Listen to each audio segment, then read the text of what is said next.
Magandang umaga po mga kapatid. Tayo po ngayon ay mag-aaral ng salita ng Diyos na matatagpuan natin sa Matthew chapter 1.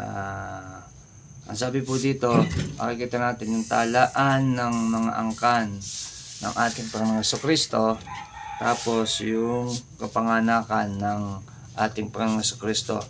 Kung babasahin po natin ang Matthew chapter 1, pinakita po dito kung papaano o saan nagmula ang ating Panginoong Jesucristo. Mula kay Abraham hanggang kay David, at kay David hanggang sa pagkakatapon sa Babylonia, at pagkakatapon hanggang kay Jose na ama ng ating Panginoong Jesucristo dito sa lupa.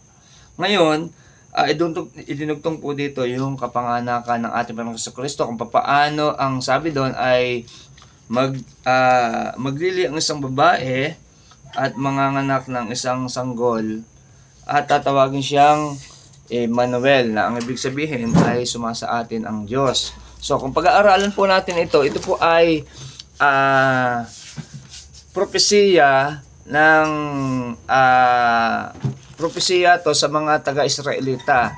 Kasi binigay po dito yung angkan ng ating Panginoon Jesucristo, kung paano sila yung angkan nila ay ibinigay dito kay Abraham, kay David, hanggang sa pagkakatapos sa Babylonia, hanggang pagkabihag, at hanggang sa kay Jose. So makikita po natin dito na ang angka ng ating Panginoong Jesucristo ay nagkaroon ng iba't ibang pagsakop ng ibang bansa, at sila po ay talagang nabihag. At nung nandun na sila sa pagkabihag ay sila ay nanalangin sa Diyos na bigyan sila ng isang tagapagligtas.